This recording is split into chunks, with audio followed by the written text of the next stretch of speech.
espanhol, se brasileiro, se japonês, se alemão, não importava. Bastava estar doente para esses médicos procurarem atender, procurar levar a cura. Então esses espíritos, quando desencarnados, meus irmãos, eram espíritos evoluidíssimos. Então o Pai Santa Branca convidou para que o Dr. Ralph e sua equipe de falange alemã viesse nos auxiliar no trabalho de cura, juntamente já com nossa força bendita, a nossa força iluminária e curadora do povo hindu, na figura de que governa justamente o nosso vovô hindu. Salve Deus!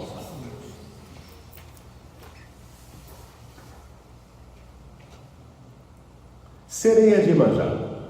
Sereia de Iemanjá, meus irmãos, eles manipulam as energias das águas com o intuito de uma limpeza espiritual. São as sereias, são os príncipes que incorporam os trabalhos de Sercandente, que incorporam o trabalho de contagem, que incorporam o trabalho de quadrante. São aqueles que trazem toda essa possibilidade dessa manipulação da força das águas para a limpeza. Então não atua no plexo, atua também desimpregnando a água e trazendo a cura, a força da água. Quem é responsável por aquele trabalho são duas. Nós temos a nossa querida mãe Yara e nós temos a nossa querida mãe Iemanjá. Então o intuito é de limpeza com a força da água, a limpeza espiritual. Por esse motivo que as princesas, por esse motivo que essas entidades não possuem comunicação, não trazem comunicação. O trabalho de Sercandente, o trabalho de quadrante, onde tem a incorporação das princesas, não existe necessidade alguma de que haja uma comunicação. Por isso que o mestre doutrinador não precisa chegar lá e falar, mestre, fulano de tal, assim, assado. Não tem identificação.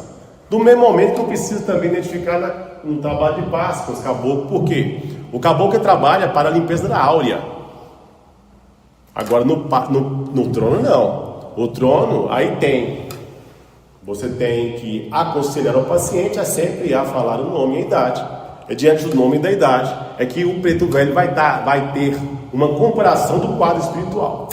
No trabalho de linha de pasto precisa. No trabalho onde incorpora as princesas e princesas. E é importante frisar essa situação das princesas, que não tem necessidade nenhuma de chiado, não tem necessidade nenhuma de canto, necessidade nenhuma de nenhum trijeito para incorporar as princesas. Ah, mestre H.I., mas eu fiquei sabendo que as princesas, as sereias cantam só se for lá no mundo espiritual, aqui no mundo físico não. Então, meus irmãos, se a sua sereia, se o seu príncipe, ele canta, tenta se reeducar nesse sentido, para não sair nenhum tipo de ungido, nenhum tipo de canto, nenhum tipo de chiado. Isso aí traz muitas vibrações para vocês. Não é necessidade nenhuma. As entidades de luz não trazem esses trejeitos são nossos. Às vezes poderia ter sido sanado no desenvolvimento. Às vezes o próprio instrutor de aparato teria que ter orientado os senhores melhores sobre isso. Ah, mestre, mas eu incorporo, não vejo nada. Aqui no Vale não pode ser assim. Aqui nós temos que falar de igual para igual nesse sentido. Em que sentido? A incorporação dos senhores é consciente. Não existe incorporação inconsciente. Só tinha uma incorporação inconsciente no Vale, que é a de nossa mãe clarividente. E, apesar de vocês acharem que não, a maior grandeza que vocês têm, a maior segurança que vocês têm, é a consciência de vocês. Imagina incorporar como recebesse uma paulada na cabeça. Imagina você incorporar sendo um cavalo. Alguém para montar em você aí, você não sabe o que aconteceu. Você não tem controle sobre o que você faz, sobre o que você, a forma que você age, a forma que você se comporta. Então, que para muitos é estranho ser consciente, para o jaguar é muito diferente. E já começa, meus irmãos, hoje não dá para explorar. E tem uma diferença muito grande entre o mestre a parar e o médium de incorporação. Muito grande. E vocês, meus irmãos, conforme o Najaran falava, são os melhores médios de incorporação do planeta. São os mais preparados. Porque trabalham consciente. Consciente. Não tem como ser consciente. Então, se o seu preto velho tem trejeito, se o seu caboclo tem trejeito, se a sua, o seu médico de cura, se o seu, a sua sereia, o seu príncipe vier com outro jeito, tenta adequar, tenta evitar qualquer coisa diferente para não atrair para o Senhor as vibrações. Aqui no Vale, meus irmãos, o importante é você não atrair vibração, não inventar nada diferente. Aqui, meus irmãos, é feliz daquele que consegue entrar nessa porta e sair sem que ninguém o perceba. Feliz daquele que consegue entrar dentro do templo sem chamar a atenção. Aqui você não precisa chamar a atenção, é passar despercebido. Você começa a evoluir quando você chega aqui e ninguém te vê. Você faz uma mesa, faz um trono, e aí, você viu ali? Ninguém viu. Trabalhou silenciosamente, trabalhou cuidadosamente, trabalhou espiritualmente. Quando você chega e se esparrama, meus irmãos, se atrai vibração do físico, se atrai vibração do espiritual, se atrai vibração de todo lado. Então, meus irmãos, é prudência trabalhar no amanhecer. Tem que ter cautela, tem que saber se conduzir, tem que passar o mais despercebido possível. Aí, se o seu entidade incorpora fazendo chiado, vai na esteira candente, está lá, todo mundo incorporado. De repente a sua incorporação é tanto chiado que todo mundo olha para você, atrai vibração, tanto no físico como no mundo espiritual. Salve Deus.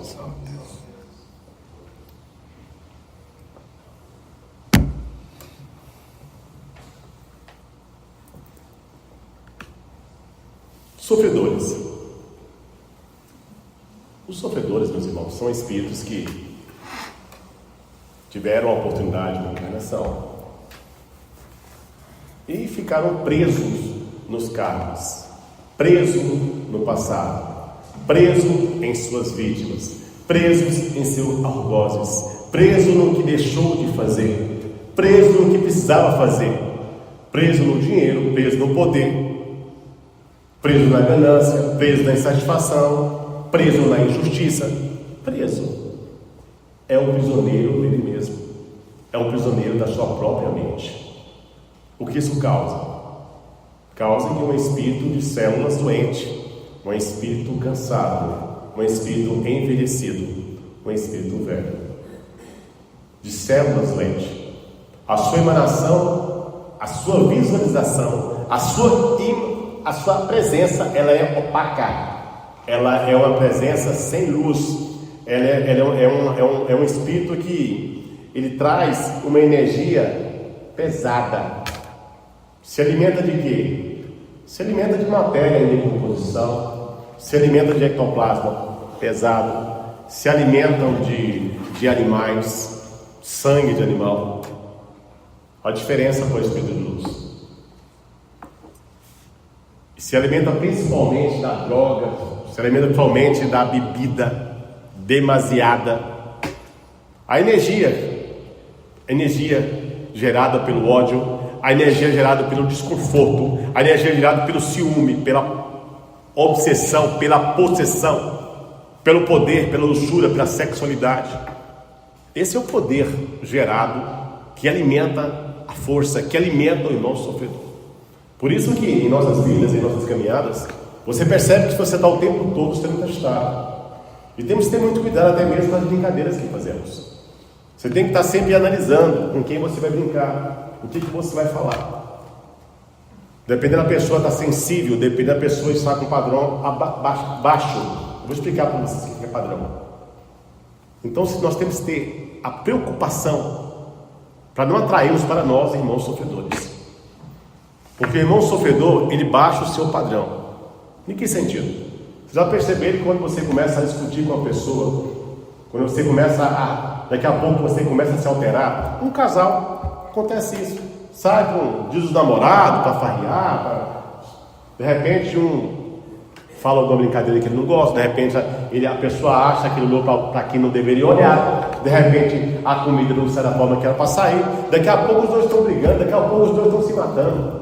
Daqui a pouco tudo acabou. Aí chega em casa e fala, meu Deus, não saí para me divertir, eu saí para ser feliz. E por quê? Pode ser que um de vocês dois, naquele momento, deu abertura para o sofredor. E é o que acontece. O sofredor, ele não te enxerga. Ele não te vê. É como se fosse uma neblina escura, impedindo que ele te veja. Ele está te sentindo, mas não está te vendo. À medida que você vai baixando, que você vai ficando com raiva, chateado, magoado, decepcionado, humilhado. Quando você baixa a sua estima, quando você baixa a sua alegria, quando seus olhos abaixam, o seu farol abaixa, aí você fica visível a ele. E automaticamente você passa a alimentá-lo. E automaticamente ele vai ficar mais próximo a você. E aí você sente mal-estar, sente dor de cabeça, sente raiva, sente ódio, sente revolta e começa a chorar. O choro é um alimento precioso para o irmão sofredor. Preciosíssimo. A lágrima alimenta o irmão sofredor. A lágrima de tristeza.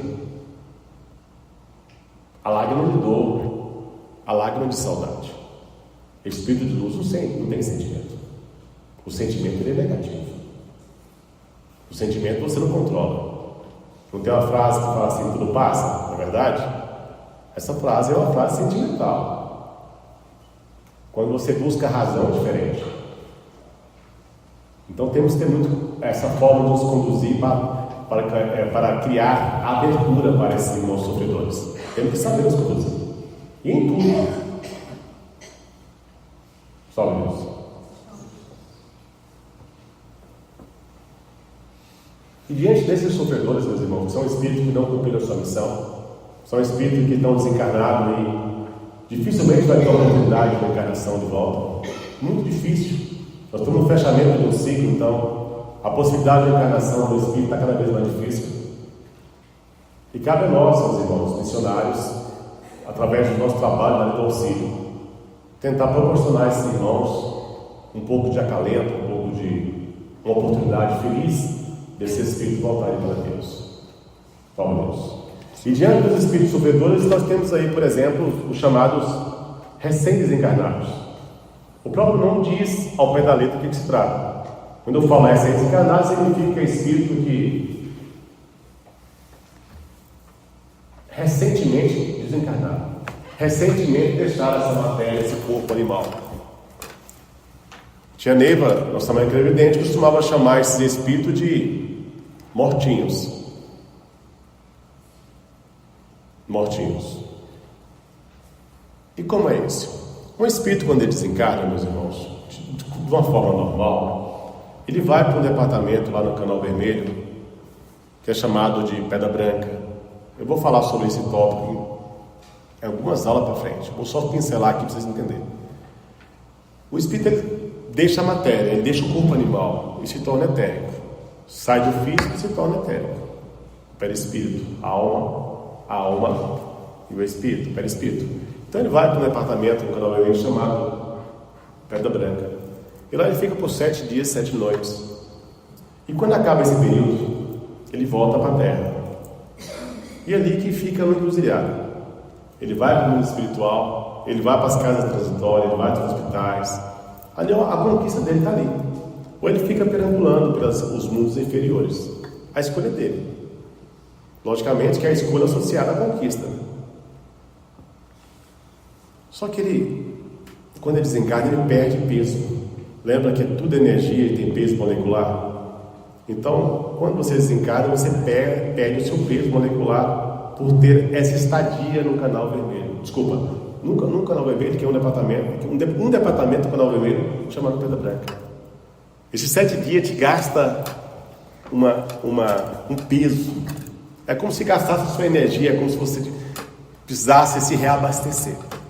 E é por isso que você volta na Terra. Volta para quê? Para você pegar um fluido magnético animal, um ectoplasma, e que possa dar a você um peso molecular adequado para você subir. Você precisa se reestruturar, se fortalecer. E é aí que entra o chamado recém-desencarnado. É aí que entra o trabalho de mesa evangélica. O espírita, a mesa evangélica, meus irmãos, ali, normalmente, ali passa espíritos recém-desencarnados. É onde mais passa espíritos desencarnados no amanhecer, é na mesa evangélica. É ali que passa os espíritos desencarnados, recém-desencarnados. Então, por isso você tem que ter o maior carinho do mundo, o maior amor do mundo com esse espírito, para que o seu plexo ele possa produzir uma energia, um ectoplasma, fluido magnético de forma positivada, de forma emanada. O que é emanar? Emanar é doar amor. Emanar é como se você fizesse um carinho. E só é possível transmitir a emanação através do amor. Então os espíritos chegam até aqui e pegam o peso molecular. Dependendo da escolha que ele faz, ele vai com o seu mentor espiritual para os mundos. Deus está todo-poderoso.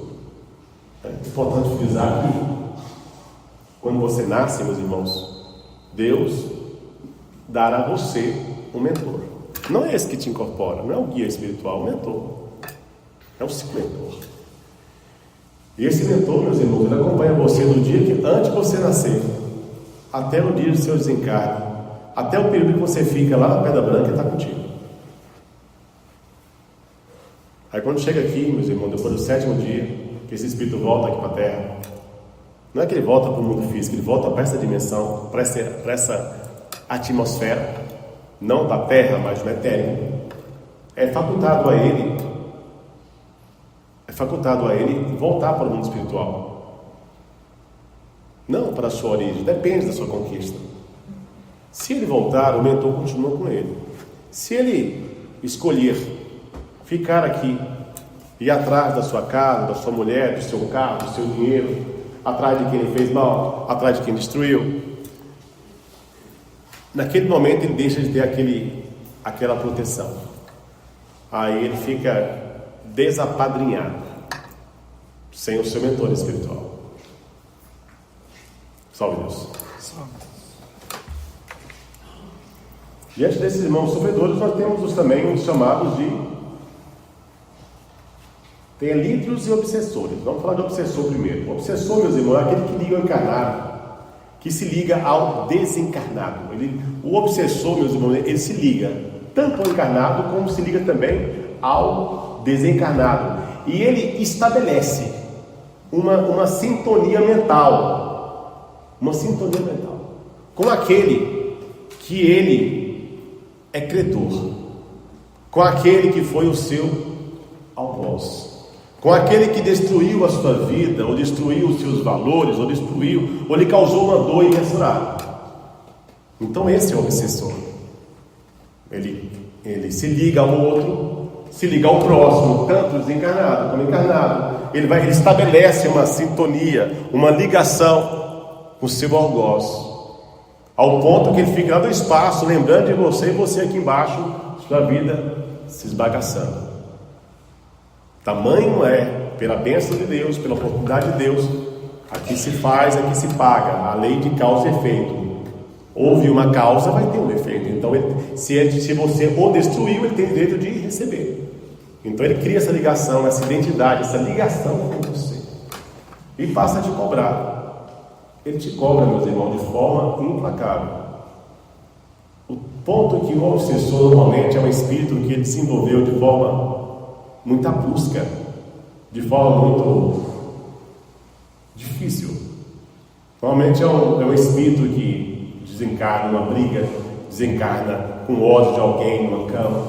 E esse espírito é curioso que todos os espíritos ele passam pelo processo de desencarne dentro de um planejamento espiritual. Antes do desencarne, 24 horas antes, já vem uma falange de médico, já faz o desligamento. Aí vai ter um processo que eu vou explicar para vocês numa próxima aula. Eu estou só pincelando porque é para vocês entenderem. Então, um desencarne normal tem todo o procedimento, tem toda a preparação. Normalmente o obsessor não. Alguém lembra daquele filme muito antigo chamado Ghost? Alguém lembra? Vocês lembram que quando o rapaz morreu, que ele morreu, o espírito maligno, a pessoa, o assassino, o criminoso, ele saiu bruscamente do corpo e caiu lá escuro já? Ali é o obsessor. O obsessor ele é arrancado do corpo. Só que ele não vai para o físico, ele vai para o etéreo, ele vai para cima. Para cima, digamos assim, para outra dimensão, não para a dimensão superior, vai para a dimensão inferior. E fica gritando no espaço, gritando, uivando, sabe? Imagina uma pessoa gritando, igual um louco. Uma pessoa assim, descontrolada, é um louco, é um obsessor. E ele começa a vibrar em você, começa a destruir você, ele só quer um propósito, matar você. Ele só quer um propósito, destruir você. Ele não tem outro negócio, não tem outro acordo. E veja bem, e vocês têm tudo que precisa para libertar um espírito desse. Tudo. espírito vai chegar para te cobrar? Não sabemos. Ele não pode pegar você de calça curta. E é para isso que você trabalha espiritual. São para esses encontros. Se esse espírito encontra com você lá fora, meu irmão, salve Deus. Se ele encontra com você aqui dentro, é mais tranquilo, né? É por aí. Então, o obsessor é esse tipo de espírito. Só que acontece que esse espírito ele vai ficando tão amargurado, ele vai ficando tão destruído, porque como a vibração é 1 milhão de vezes maior do que no físico, ele não consegue desprender de você. Essa ligação mental dele não é aqui que você fica com raiva de alguém, magoado com alguém, aí você sai, toma um sorvete, ouve uma música, se distrai, esquece, depois você volta a pensar de novo, se distrai, esquece, volta a pensar de novo. Lá não tem distração, é direto, uma ligação direta, mental direto. Ele não pensa em outra coisa, ele não enxerga outra coisa, ele só enxerga a destruição e a perseguição em cima de você. Só isso que ele alcança, só isso que ele quer. Esse é o chamado obsessor. E ele vai se prendendo, se amargurando. Você observa quando você fica com raiva, você não fica com o corpo doendo. Um dos sintomas mais tranquilos, um dos sintomas mais claros que nós temos quando você está magoado, chateado, o seu corpo começa a travar. A sua coluna trava, os seus nervos se contraem, parece que você vai igual o chopedeiro com a bola, se amindando. E o que acontece com esses espíritos? Chega um certo ponto que é tanto ódio, que Deus tem que interceder. Não tem saída. E Deus intercede. E ele pega esse espírito, meus irmãos, e leva ele para um departamento no Canal Vermelho. E lá coloca esse espírito numa estufa. E automaticamente, quando ele chega nessa estufa, ele tem uma proteção divina. Ele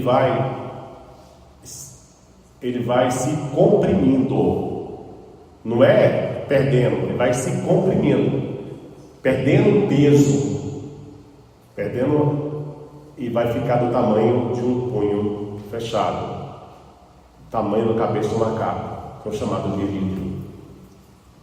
E aí a única possibilidade que ele tem de cobrar em sua trajetória é uma encarnação. Então o elítrio encarna com você. O elítrio não vive no espaço. Quem vive no espaço é você. A única forma do espírito do elítrio se libertar é com a encarnação. Olha o que acontece. Lembra que eu falei para os senhores que existe um processo de encarnação, que vem um médico espiritual e faz uma solda no 3º mês da gestação? O elítrio, muitas das vezes, em algumas das vezes, eles vêm antes e já se acomoda ali. Logicamente, tem um prazo para ele cobrar. De repente, em vida passada, você furou os 2 olhos dele. Aí ele vem, se aloja em você e vai atacar o seu olho. De repente, em vida passada, você cortou as pernas dele. Ele vem e se aloja em sua perna. Ele vai se alojando dentro da vontade que ele quer destruir você. E aí, pela permissão de Deus, ele te cobra. Sentiu do que você deve a ele. Aí vem em forma de um câncer, vem em forma de um acidente que você perde as suas pernas, vem de N maneiras, vai arrumar uma forma de te cobrar. E você como paga ele? Se você não tem uma assistência espiritual, se você não tem um trabalho extra na lei do auxílio, a forma que você tem que pagar é a forma que você combinou. Vou perder a perna, vou perder o olho, vou ter um câncer. E aí, pela misericórdia de Deus, por isso que eu falo que é magnífica a oportunidade que nós temos. Nós somos privilegiados. Seu trabalho espiritual se evolui e ainda paga o seu karma, ainda paga o seu elítrio, ainda paga o seu obsessor. Isso é magnífico, meus irmãos. Quem no mundo oferece isso? Quem no mundo oferece isso? Então, elítrio, meus irmãos, se fosse resumir para mim, eu poderia falar o seguinte: é um espírito que perdeu todas as oportunidades que Deus deu.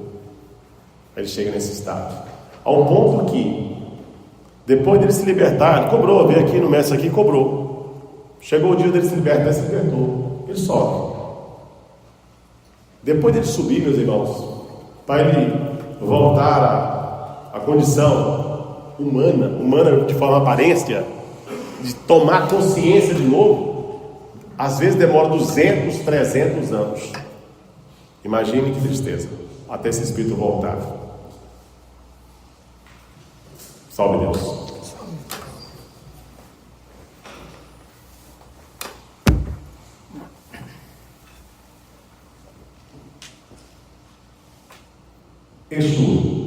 Exu, meus irmãos, o que é um Exu?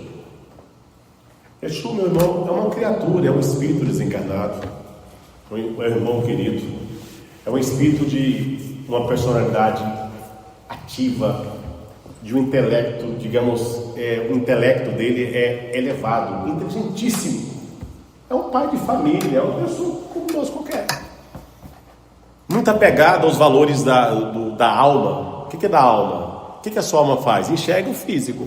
Sua alma enxerga aqui, ó. É o que você está vendo aqui. Às vezes é a luxúria, às vezes é a sexualidade, às vezes é o poder, às vezes é a ambição. O que é a sua alma? Ele é apegado no materialismo físico.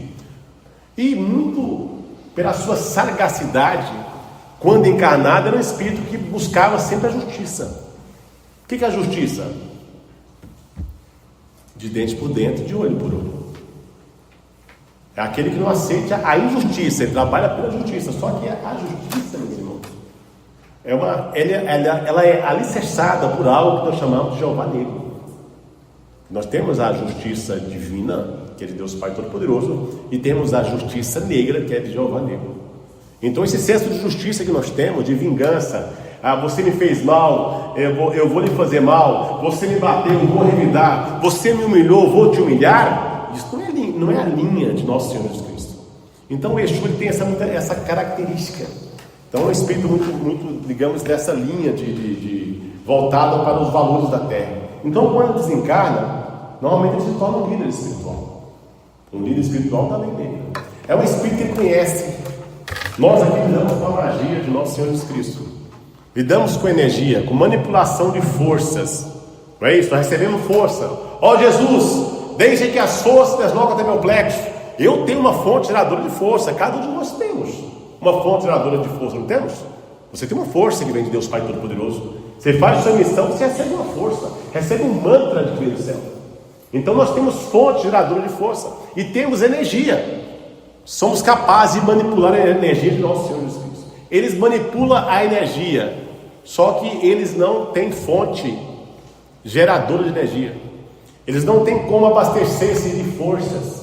Ele não tem uma fonte de força. Se ele não tem uma fonte de força, ele também não tem uma usina de energia. E se não tem uma energia, uma usina de energia, a única forma dele se alimentar é através de engodo, é através de acordo. É por isso que os Exus em si fazem acordo, porque eles precisam se alimentar. Eles não têm fonte geradora de energia. Então como é que eles conseguem? Eles apenas transformam a energia. Pegam a energia, transformam, mas ele não tem como gerar essa energia, né? Então são irmãos queridos. A tia Neva nos conta, relata várias passagens desses irmãos, desses Exus, né? O propósito que nós temos com esse espírito é encaminhar esses espíritos a Deus. E o mundo negro, né, ele é composto por 7 reis da lei negra. São 7 Exus. São cargos, meus irmãos, são cargos. Quer dizer então que esses Exus não evoluem? Quando não evolui, eu tento no lugar dele. A prova disso, muito clara, que vocês vão ter naquele livreto, é daquele chamado Manuel Truncado. Você observa que alguém já leu esse livreto? Você observa que ali é uma figura bem clara do Exu. Era uma pessoa comum, ele era trabalhava com um cavalo, ele trabalhava com uma carroça, uma pessoa normal. Não quer dizer que para ser o Exu é uma pessoa rica, uma pessoa normal, só que um grau de inteligência muito grande, né? Ou seja, pelo menos de perficácia, de garra muito grande. Salve Deus.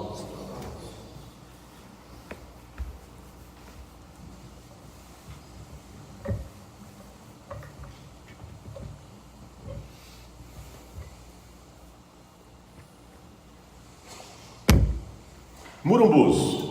Os murumbus, meus irmãos, são chamados de bandidos do espaço. Por que bandido do espaço? É assim na terra como no céu. Os bandidos do espaço são espíritos que estão atrás de espíritos que estejam desapadrinhados, desacompanhados. Lembra que eu dei um exemplo agora há pouco? O espírito, ele perde o seu mentor, ele perde o seu padrinho, ele perde o seu mentor espiritual. Não é a sua entidade que não pode ser. No catolicismo você chama de anjo da guarda, como se fosse um anjo da guarda. Então o espírito, ele fica à mercê dos mundos, das dimensões. E esses bandidos do espaço que vivem em bandos, que os sofredores sempre andam, eles se aglutinam, sempre em falange é um número de 7, no mínimo 7. Então eles pegam alguém desprotegido, eles vão lá e pegam você, meu irmão, e faz você como moeda de troca.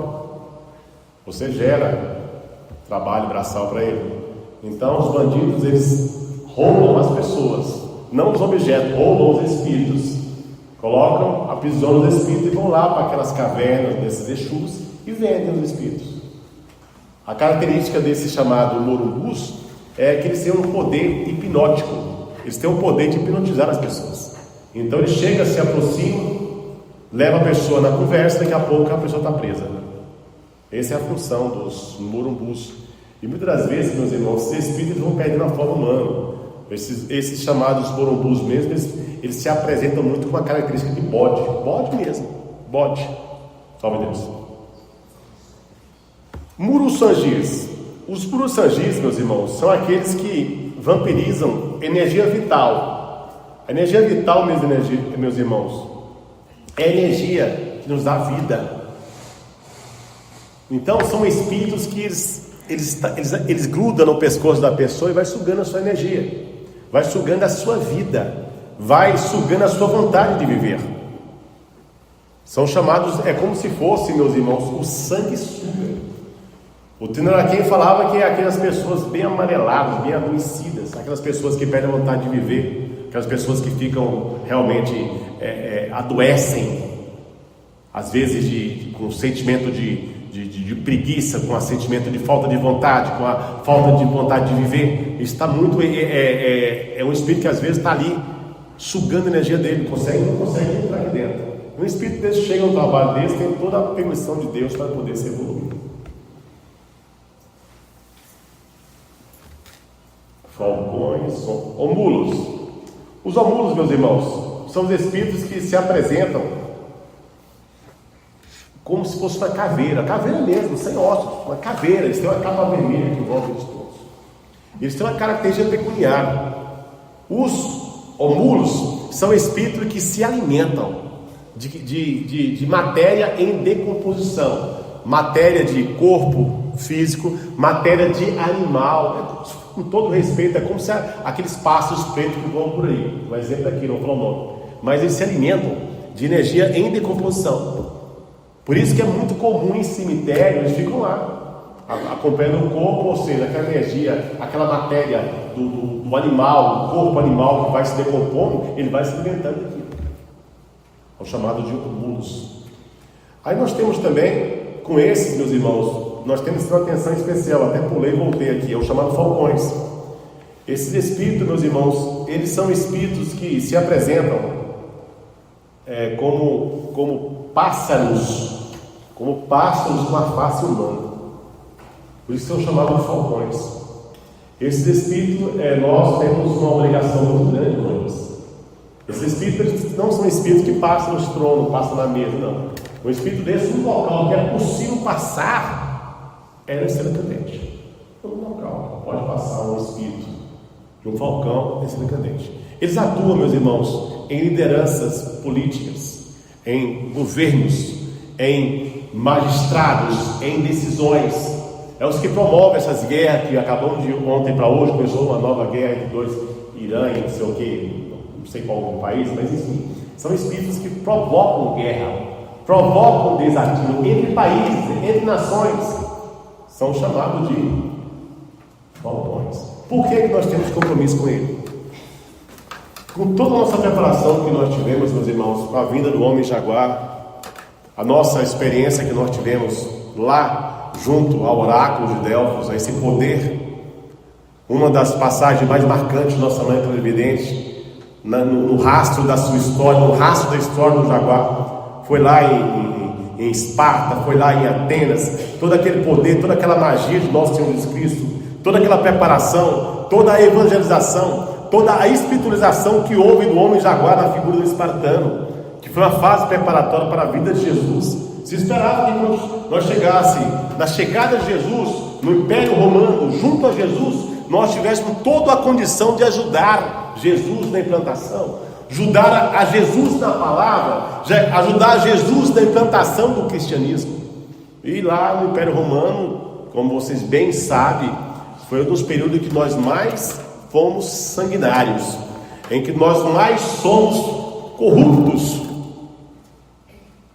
Foi um dos períodos em que nós mais buscamos o poder, a ganância, a luxúria, a sexualidade, o poder, o dinheiro, o trono. Então, para isso, meus irmãos, nós atropelamos e matamos muito, escravizamos muito. Então, esses falcões são aqueles espíritos que conosco estiveram no Império Romano. São aqueles senadores que nós enganamos. São aqueles imperadores que nós matamos. São aqueles políticos que nós destruímos. E eles continuam presos nesse mesmo poder. Eles continuam presos nessa mesma missão, aonde nós, como jaguares, contribuímos para que eles estejam lá. Contribuímos. Então, por isso, meus irmãos, que a nossa missão com a Estrela Cadente é séria. Por isso que com falcões nós temos que realmente, porque ele não passa no trono, ele não aproxima de você. Ele vai lá e provoca uma guerra, provoca uma pandemia, provoca morte, provoca destruição, divide famílias, causa uma dor imensurável. Por isso que nós temos a missão com esses espíritos chamados de falcões. Salve Deus. Vale das Sombras. Esse é o chamado Vale Negro da Incompreensão, meus irmãos. Ali são os espíritos de um grau intelectual muito grande. Ali, meus irmãos, a nossa mãe credente falou que ali quem governa esse Vale da Sombra é o cardeal Richelieu e o Inácio de Loyola, até onde ela pôde nos dizer. E se você for olhar na história, quem foi Inácio de Loyola? Quem foi o cardeal Richelieu? Observe que são figuras impactuantes dentro do catolicismo. São cultuados e são por quê? Nesse Vale da Sombra são muitos o quê? São papas, são padres, são espiritualistas, são mentes brilhantes, são mentes fabulosas. É um mundo onde é uma universidade espiritual no mundo negro. Tudo que nós temos de doença, tudo que nós temos de religiões aqui nesse mundo físico que distancia as pessoas de Deus, são governados por eles. Eles têm poderes, constroem máquinas, eles se teleportam, eles influenciam somente nesse processo genético de nascimento. A única coisa que eles não conseguem de jeito nenhum é reencarnar. Porque para reencarnar precisa de algo chamado centelha extraetérica, que é chamado centelha divina. É a única possibilidade de encarnar. Aí precisa de Jesus. E eles não têm. Por quê? Porque eles acreditam, é curioso isso, eles acreditam em Deus Pai Todo-Poderoso, mas não acreditam em Jesus. Para eles, Jesus é um perdedor. Eles conviveram com Jesus, conhecem Jesus, mas para eles Jesus é um perdedor. Por quê, meus irmãos? Porque eles se embutiram, muitos deles aqui no físico, diante da liderança que eles tinham dentro da igreja católica, da igreja evangélica, dentro do espiritismo, não importa qual linha, eles achavam que através do conhecimento eles teriam uma garantia lá do outro lado, e através do seu conhecimento eles deixaram ou seja, subiram no pedestal do conhecimento e deixaram de praticar a lei do auxílio, deixaram de praticar ajudar o próximo, se perderam, e quando chegou do outro lado, meus irmãos, se revoltaram contra Jesus, se revoltam contra Jesus, e criam o próprio sistema deles, que é o sistema da justiça, é o sistema do Jeová negro. Então esse é o chamado Vale Negro da Incompreensão. Eles não compreendem Jesus, mas acreditam em Deus. Que coisa, né? Acredita em Deus e não segue Jesus. Salve Deus. E é curioso que esses espíritos são tão cientistas que eles, meus irmãos, conhecem todo esse aspecto do átomo, conhecem a composição do positivo, do negativo, do neutro, toda essa magia eles conseguem fazer. Só que a magia não é a magia do nosso Senhor Jesus Cristo, a magia negra. Tem o poder da magia negra. Salve Deus. E esses espíritos, meus irmãos, são espíritos que nós temos que ter muito cuidado com esse. Porque são espíritos que incorporam nos tronos, incorporam no alabar da vida e incorporam de mão aberta. Trazem mensagem, trazem comunicação. Aí você me pergunta, peraí, aí. O mestre vai aqui, abre um trabalho, puxa a corrente mestra, daqui a pouco um comandante abre os tronos, daqui a pouco chega uma ninfa, um jaguar, incorpora um espírito do Vale das Sombras e se passa por entidade? Sim, tranquilamente. E ele vai ter alguma restrição? Nenhuma, é filho de Deus. Cabe a quem identificá-lo? O doutrinador. O doutrinador. Ah, Gai, fiquei sabendo que ele me falaram lá no desenvolvimento que é tranquilo. Ele não vai falar louvado seja o Senhor Jesus Cristo, não. Ele não fala louvado seja o Jesus Cristo. Fala, meus irmãos. Fala louvado seja o nosso Senhor Jesus Cristo. Salve o Pai Santa Branca, salve a Manhara, salve Jesus de Nazaré, salve tudo. Dá mensagem. Exatamente. Às vezes um espírito desse incorpora aí, anos. Aí vai parar, sai todo torto do trono, cansado, desmotivado, não sabe por quê. Trabalha, tá todo, sai daqui cansado. Faz uma mesa, se alivia, vai para o trono. Às vezes, por Deus está tendo a oportunidade de incorporar em você um espírito desse. Aí cabe ao doutrinador, a figura do doutrinador, consciente, de olhos abertos, identificar que se trata de um espírito, de uma interferência. Por isso que é muito perigoso, nós nos pegarmos nessas picuinhas de ciúme. Ai, meu marido não trabalha com outra pessoa, ai, minha mulher não trabalha com outra pessoa. Tem que zelar, mas tem que ter cuidado para não criar nesse fanatismo, porque às vezes você está tão acostumado com a sua mulher, com o seu marido, que você não percebe que ali é uma interferência. Salve Deus. Muí, meus irmãos, são um espírito de 60, 50 centímetros de altura. Eles têm a característica porque eles têm a impregnação muito pesada. Ele se apresenta como se fosse uma laranja cortada no meio, com os olhos vidrados, orelhudos, sabe? E eles têm uma emanação, uma impregnação. Eles impregnam o ambiente. Eles impregnam tudo de forma pesada. E ele tem uma característica, esse espírito ele tem o poder de se materializar. Ele se materializa, ele move os objetos. Graças a Deus, dificilmente alguém consegue vê-lo, porque ele é muito... O Araquém falava o seguinte, ele é como se fosse aterrorizante. Só Deus. Alaruês. Esses aqui, meus irmãos, nós temos muito, principalmente nos tempos. Esses espíritos são espíritos brincalhões. Também, pouco maior do que os muís, são pequenininhos, baixinhos, troncudinhos.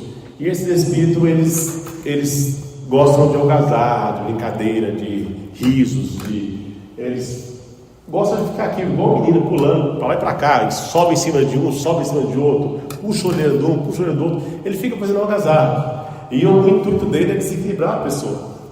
Ele desequilibra você, provoca ciúme, provoca inveja em você, provoca mal-estar, porque a própria energia dele é pesada. Não tem como. Apesar de ele querer brincar, a energia dele é pesada. Ao ponto que ele não incorpora. Ele não incorpora.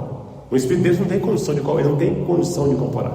Pelo contrário, através de uma prece, através dos hinos, através da imantração, através de uma peça de sigroma, nós temos condição de caminhar esse Espírito a Deus, libertar. São chamados de alaruês. Você observa, você vai fazer uma batalha, de repente uma pessoa passa e você começa a sorrir.